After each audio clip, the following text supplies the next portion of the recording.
Hello दोस्तों, स्वागत है आपका स्टडी स्कोप यूपीएससी में। कल की वीडियो में हमने गवर्नमेंट पॉलिसी से संबंधित कुछ क्वेश्चनों को किया था। इसके बचे हुए क्वेश्चनों को हम आज की इस वीडियो में देखेंगे। तो चलिए शुरू करते हैं।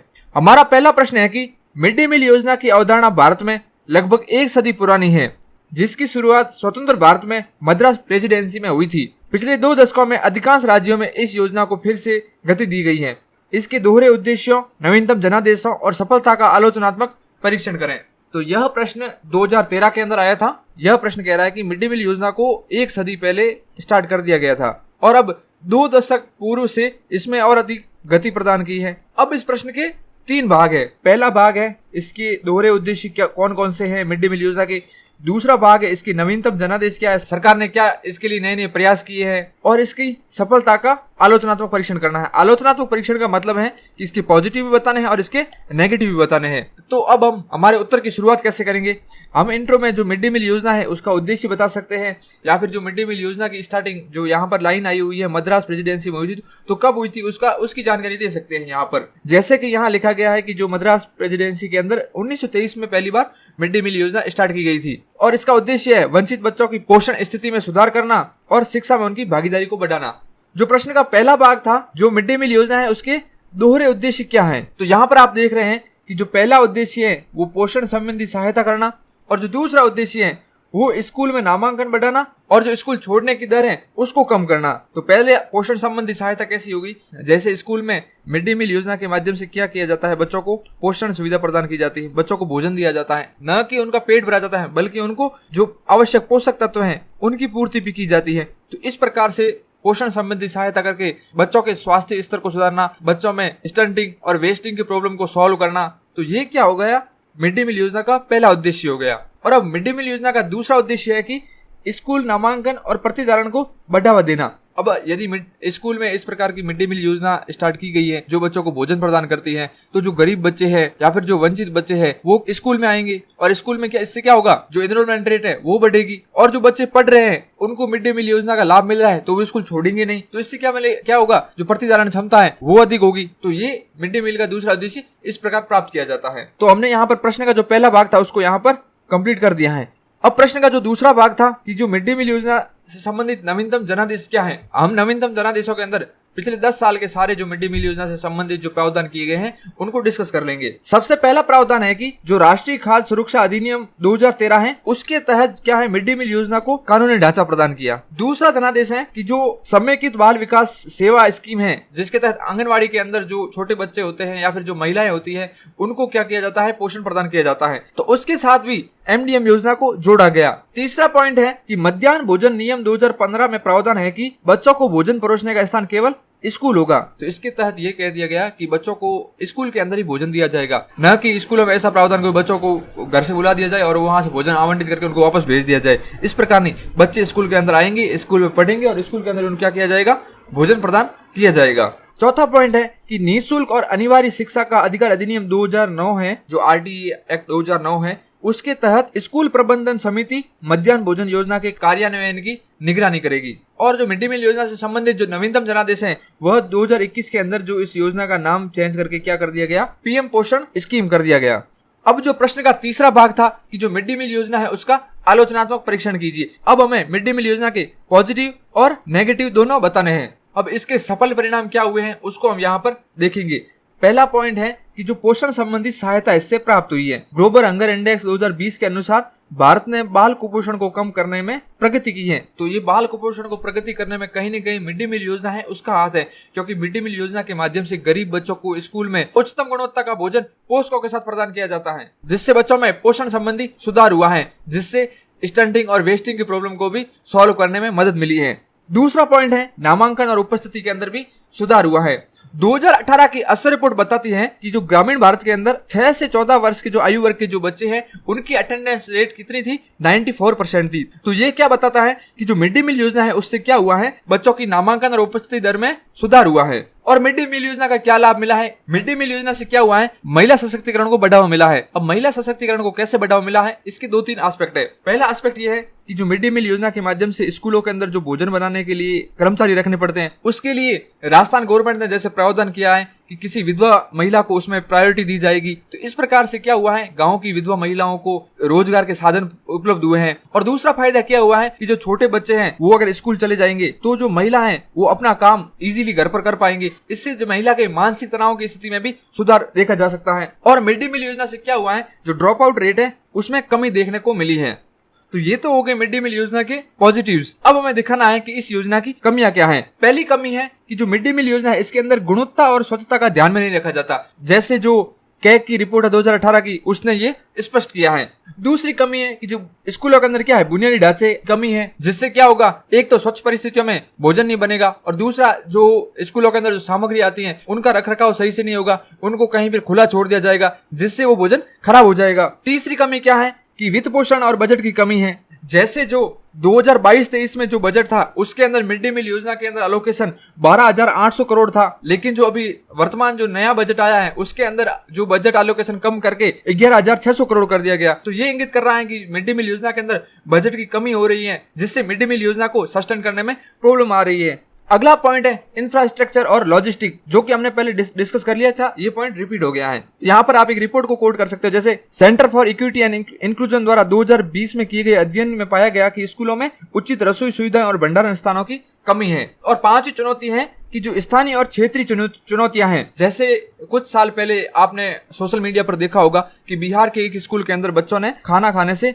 मना कर दिया क्योंकि जो स्कूल के अंदर भोजन बनाने वाली थी वो थी विधवा। तो वहां के ग्रामीणों ने इसका विरोध किया। तो जो उस जिले के कलेक्टर थे उन्होंने उस स्कूल में आकर वहां पर उस महिला के हाथ से भोजन खाकर वहां पर जो स्थिति को वापस सुचारू रूप से संचालित किया। तो इस प्रकार से जो स्थानीय और क्षेत्रीय चुनौतियां हैं वो भी मिड डे मील योजना के अंदर बाधक बनकर आ रही है। अब मिड डे मील योजना को आगे और कैसे इंप्रूव किया जा सकता है, इसमें वे फॉरवर्ड हम क्या बता सकते हैं। तो जो कमियां थी उनको दूर करने वाले पॉइंट हम लिख सकते हैं। जैसे पहला पॉइंट है उनकी गुणवत्ता और स्वच्छता का ध्यान रखा जाए।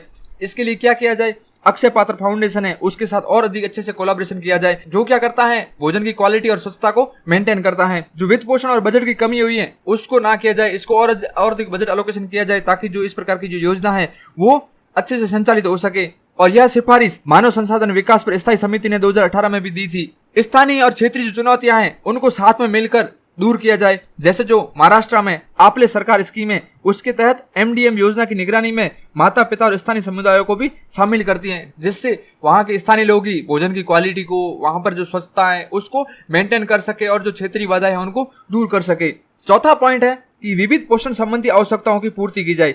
इसके अंदर क्या किया जाए, विभिन्न पोषकों को ऐड किया जाए जिससे बच्चों को विटामिन की कमी ना हो पाए, उनको पूर्ण रूप से विटामिन पूरे हो पाए। और क्षेत्र विशेष के आधार पर मेन्यू का निर्माण किया जाए। कैसे, अगर राजस्थान के अंदर एमडीएम योजना है तो राजस्थान का जो भोजन है उसके अकॉर्डिंग मेन्यू बनाया जाए। अगर तमिलनाडु के अंदर एमडीएम योजना है तो तमिलनाडु के अकॉर्डिंग वहां का मेन्यू बनाया जाए। तो इस प्रकार के मेन्यू बनाकर एमडीएम योजना को और अधिक सशक्त किया जा सकता है।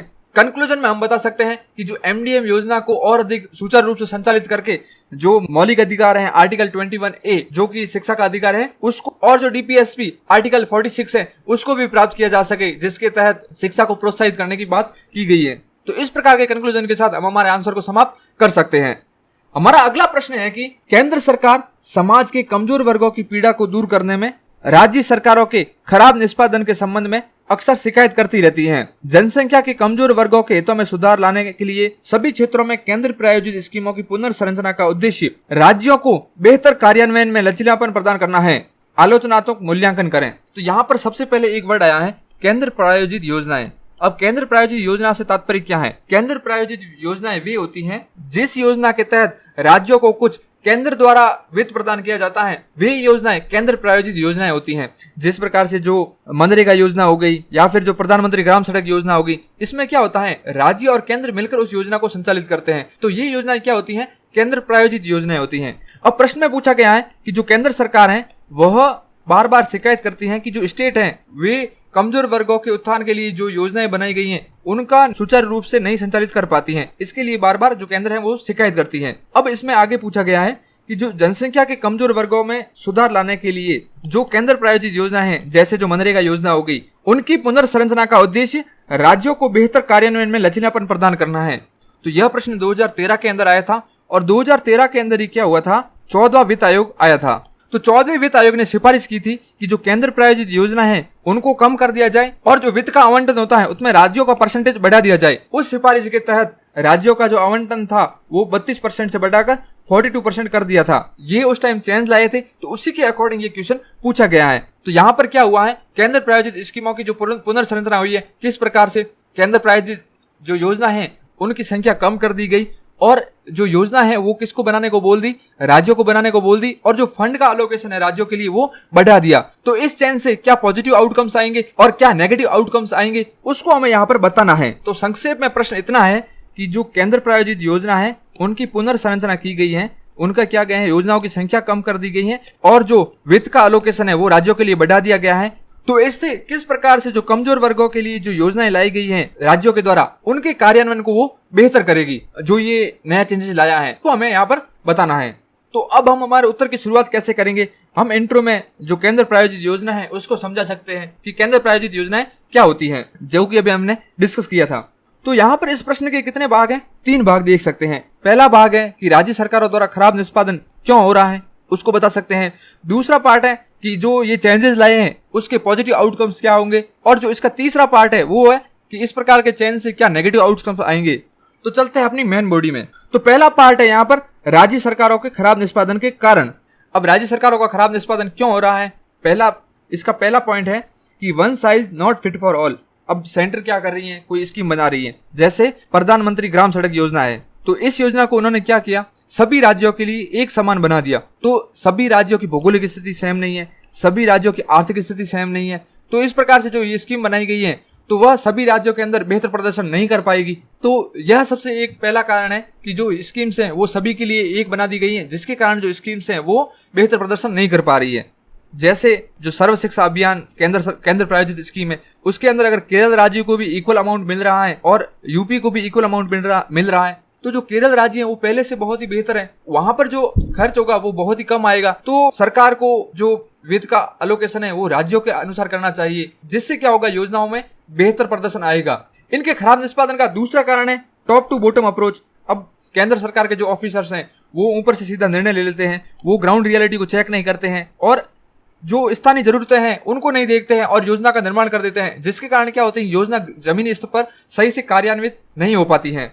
तीसरा पॉइंट है जो वित्त की कमी कई राज्यों के पास देखी जाती है, जिसके कारण योजना को पूरा नहीं किया जाता। जैसे जो मनरेगा योजना है उसके अंदर कई राज्यों के अंदर वित्त की कमी है। अब सरकार अपना अलोकेशन दे रही है पूरा, उसके बाद भी क्या हो रही है, राज्यों के पास इतना पैसा नहीं कि वो उस योजना को सस्टेन कर पाए, जिसके कारण कई राज्यों के अंदर मनरेगा के जो कर्मी हैं उनको वेतन नहीं दिया गया है। चौथा पॉइंट है कि नीति के कार्यान्वयन में समस्या। अब सेंटर ने पॉलिसी बना दी, उसमें राज्यों को साथ में नहीं जोड़ा, तो राज्यों की मांगों को, राज्यों की जरूरतों को ध्यान में नहीं रखा, तो जो योजना बनी है उसको केंद्र के कर्मचारी अपने अकॉर्डिंग बनाते हैं, स्टेट के कर्मचारियों को उसमें साथ में नहीं जोड़ा जाता। और वास्तविकता में योजना को कार्यान्वित कौन करते हैं, जो स्टेट के जो कर्मचारी होते हैं वो ही करेंगे। तो इस तालमेल की कमी के कारण योजना के कार्यान्वयन में प्रॉब्लम आ जाती है, जमीनी स्तर पर वह सही से कार्यान्वित नहीं हो पाती है। और इस प्रकार की योजनाओं में कई प्रकार के घोटाले भी देखे जाते हैं, जो कि इस प्रकार की योजनाओं के सुचारू संचालन में बाधा बनकर आते हैं। जैसे जो अभी 2022 के अंदर राजस्थान मनरेगा के अंदर 300 करोड़ का घोटाला हुआ था। तो अगला पॉइंट है कि इस प्रकार की योजना है उसमें मूल्यांकन और समीक्षा का अभाव है। अगर मूल्यांकन और समीक्षा नहीं होगा तो वह योजना सही से निष्पादित नहीं हो पाएगी। तो प्रश्न का अगला भाग है कि जो केंद्र प्रायोजित स्कीम है उनकी पुनर्संरचना कर राज्यों को कैसे अधिक लाभ होगा, राज्यों को अधिक शक्तियां देने से किस प्रकार से पॉजिटिव आउटकम आएंगे, उसको हम यहाँ पर डिस्कस करते हैं। तो सबसे पहला पॉइंट है कि बॉटम टू टॉप अप्रोच। तो यहाँ पर क्या होगा, राज्य अपने अनुसार नीतियां बनाएंगे, अपने स्थानीय जरूरतों के अनुसार नीतियां बनाएंगे। जो यहाँ पर दूसरी कमी दिखी थी टॉप टू बॉटम अप्रोच, उसका निस्तारण इसके माध्यम से किया जा सकता है। और इस प्रकार से राज्यों को और अधिक स्वायत्ता दी जाएगी तो क्या आएगा, इनोवेशन आएगा। प्रत्येक राज्य अलग अलग टाइप से योजना बनाएंगे, तो किसी राज्य के अंदर कोई योजना अगर बेहतर प्रदर्शन करेगी तो उससे अन्य राज्य सीखकर अपने राज्यों में भी उस योजना को संचालित करेंगे। जैसे जो अभी राजस्थान गवर्नमेंट क्या लेके आई है, शहरी क्षेत्रों के अंदर भी 100 दिन का गारंटी रोजगार योजना लेके आई है। इस प्रकार की योजना से अन्य राज्य भी सीखेंगे और अपने राज्यों में भी इस प्रकार की नई चीजों को शुरू करेंगे। तीसरा क्या है, राज्यों को अधिक स्वायत्ता देने से जवाबदेही और पारदर्शिता में सुधार होगा। किस प्रकार से, अब स्कीम को किसने बनाया है, स्टेट ने बनाया है, तो स्टेट के ऊपर क्या बन जाएगी, जिम्मेदारी बन जाएगी कि वो इस योजना को सुचारू रूप से संचालित करे, नहीं तो जनता के अंदर स्टेट की नकारात्मक छवि जाएगी।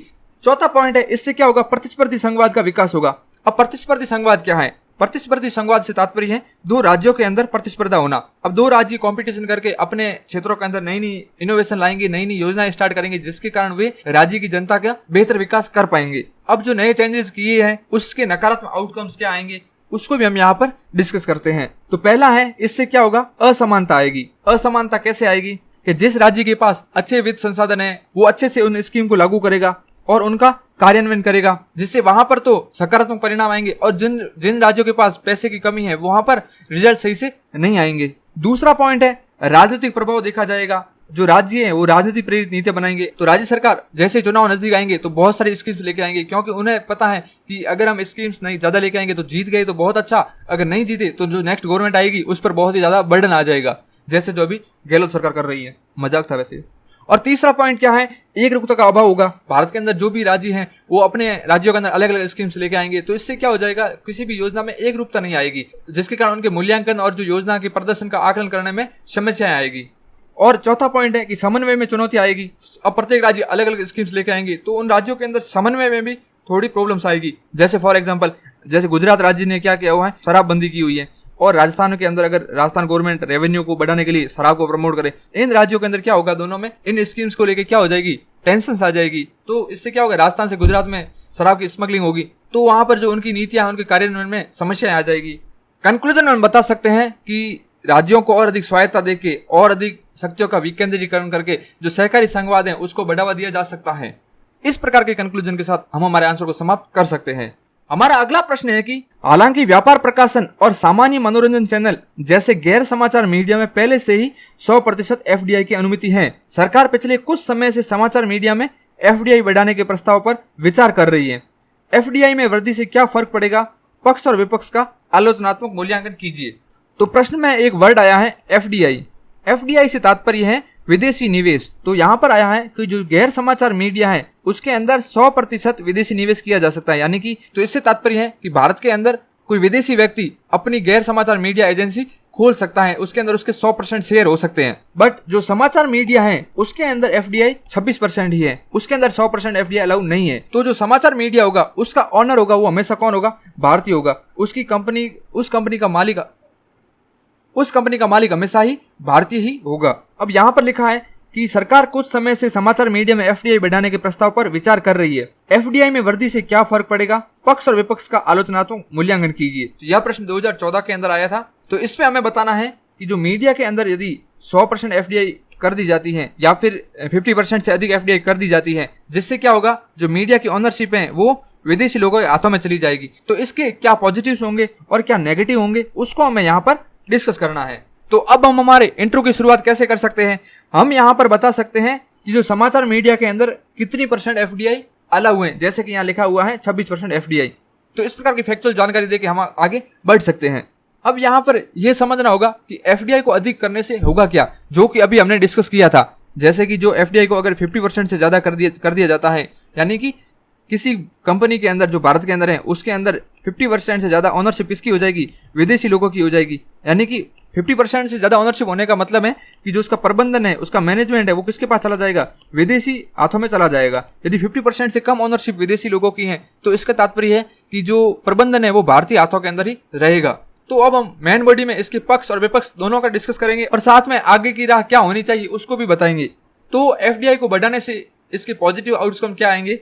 पहला पॉजिटिव रिजल्ट आएगा, पूंजी का प्रवाह होगा। अगर एफडीआई को बढ़ा दिया जाता है तो बाहर से विदेशी निवेश और अधिक होगा, जिसके कारण भारत के अंदर क्या होगा, एक तो विदेशी मुद्रा का आगमन होगा और दूसरा क्या होगा, जो मीडिया हाउसेज हैं उनको धन मिल पाएगा, तो वो और अधिक मजबूती के साथ संचालित हो सकेंगे। तो आपको यहाँ पर जानकर हैरानी होगी कि कोई भी मीडिया हाउस है भारत का वो कमाई नहीं कर रहा है, वो घाटे में जी रहा है। हाँ, जो भी न्यूज चैनल हो गए, आज तक, एनडीटीवी, न्यूज 18, जी न्यूज, सभी के सभी न्यूज हाउसेज घाटे के अंदर चल रहे हैं। तो इस प्रकार का जो विदेशी निवेश होगा तो उनको और अधिक फंड मिलेगा और वो अपने घाटे को दूर कर पाएंगे। दूसरा पॉजिटिव रिजल्ट क्या आएगा, विदेशी निवेश होगा तो प्रबंधन किसके हाथों में जाएगा, विदेशी हाथों में जाएगा, जिससे क्या होगा, विदेशी लोग भारत के अंदर क्या लाएंगे, बेहतर तकनीक लाएंगे, बेहतर प्रबंधन आएगा।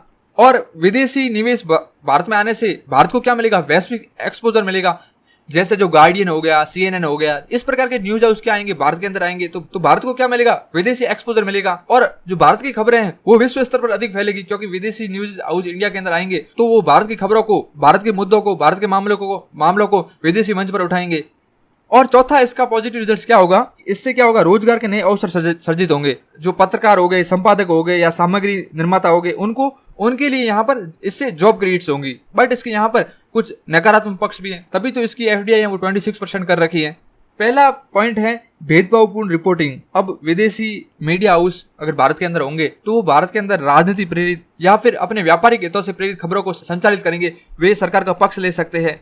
और भारतीय जो मीडिया है उसका विदेशी हाथों में होने से क्या होगा, भारत के प्रति वैश्विक नकारात्मकता पैदा हो सकती है। अब जो विदेशी मीडिया हाउस होंगे वो क्या करेंगे, भारत की सिर्फ नेगेटिव न्यूज को ही दिखाएंगे कि भारत के अंदर सांप्रदायिकता बहुत अधिक बढ़ रही है, भारत के अंदर नेगेटिविटी है, भारत के अंदर अल्पसंख्यक खतरे में है, भारत के अंदर जो भी नकारात्मक खबरें हैं उन्हीं को सिर्फ और सिर्फ प्रदर्शित करेंगे। तो जो विश्व है उसको क्या लगेगा, भारत की स्थिति तो बहुत ही खराब है। तो इससे जो विदेशी निवेशक हैं वो भारत के अंदर निवेश करने से हिचकिचाएंगे। तो इससे क्या होगा, जो दूसरी क्षेत्रों के अंदर जो FDI आनी चाहिए थी वह रुक जाएगी। तीसरा पॉइंट है स्थानीय मीडिया हाउसेज को नुकसान होने का डर होगा। अब विदेशी मीडिया हाउस भारत के अंदर आ जाएंगे जिसके पास और अच्छी टेक्नोलॉजी होंगे, अधिक पैसे होंगे, जिसके कारण जो भारतीय जो मीडिया हाउस हैं वो घाटे में चले जाएंगे।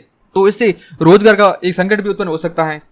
चौथा पॉइंट अगर कि FDI बढ़ाने से क्या होगा, इससे भारत के सामरिक और आंतरिक सुरक्षा को खतरा पैदा हो सकता है। किस प्रकार से, जो विदेशी मीडिया हाउस होंगे भारत के अंदर वे क्या करेंगे, भारत में तनाव को फैलाने का प्रयास करेंगे। वे सिर्फ नकारात्मक न्यूज को दिखाएंगे, जैसे जो भारत के अंदर कम्युनल राइट्स बहुत अधिक बढ़ रहे हैं, जिससे वो हिंदू मुस्लिमों के अंदर और अधिक तनाव पैदा कर सकते हैं, जिससे भारत की क्या होगी, आंतरिक सुरक्षा को खतरा उत्पन्न हो सकता है।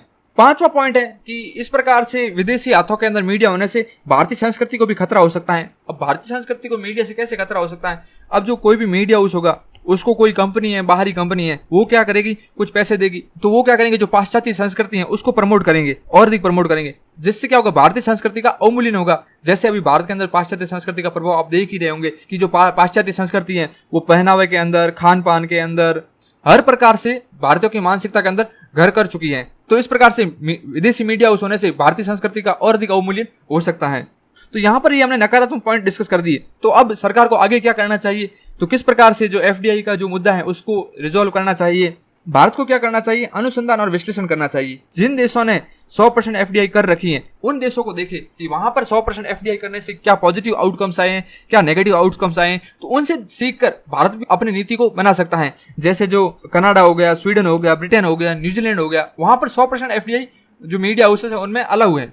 और भारत जो हितधारक है उनसे परामर्श करे, जो भारतीय मीडिया हाउसेज हैं उनसे परामर्श करे, उनसे परामर्श करके डिसीजन ले। और सरकार मीडिया के अंदर विविधता को बढ़ावा दे। कैसे विविधता को बढ़ावा देंगे, जैसे बाहरी चैनल आएंगे जिसके कारण क्या होगा, कंपटीशन और अधिक होगा। और भारत को क्या करना चाहिए, जो प्रेस काउंसिल ऑफ इंडिया है या फिर telecom regulatory authority of India है, इस प्रकार के जो विनियामक इंस्टीट्यूट हैं उनको और अधिक सुदृढ़ बनाया जाए, जिसके कारण जो FDI बढ़ा भी दी जाए तो अच्छे से जो विदेशी मीडिया हाउस है उनको रेगुलेट किया जा सके। और जो वर्तमान में जो विनियम है उनकी नियमित समीक्षा और मूल्यांकन हो और समय की जरूरतों के अकॉर्डिंग उसमें चेंजेस लाए जाए। तो कंक्लूजन में हम बता सकते हैं कि जो सरकार है उसको इस प्रकार का इकोसिस्टम बनाना चाहिए, इस प्रकार का वातावरण का निर्माण करना चाहिए, जिससे क्या हो, भारतीय मीडिया है उसको विदेशी एक्सपोजर भी मिल सके और भारत की जो संप्रभुता है उसकी भी सुरक्षा हो सके। तो इस प्रकार के कंक्लूजन के साथ हम हमारा आंसर को समाप्त कर सकते हैं। आज हमने कुल 3 प्रश्नों को देखा है। अभी भी इस टॉपिक के कुछ प्रश्न बचे हुए जिसको हम कल के वीडियो में डिस्कस करेंगे। आप यहाँ पर जो क्वेश्चन दिए गए हैं उनकी ब्रेनस्टॉर्मिंग खुद से कर सकते हैं, खुद से लिख सकते हैं। तो आप स्वयं से जो क्वेश्चन है उसकी ब्रेनस्टॉर्मिंग कीजिए, आप ज्यादा से ज्यादा आंसर लिखने का प्रयास कीजिए, जिसके कारण क्या होगा, आप में आपकी जो आंसर राइटिंग है उसमें और अधिक एनहांसमेंट आएगी।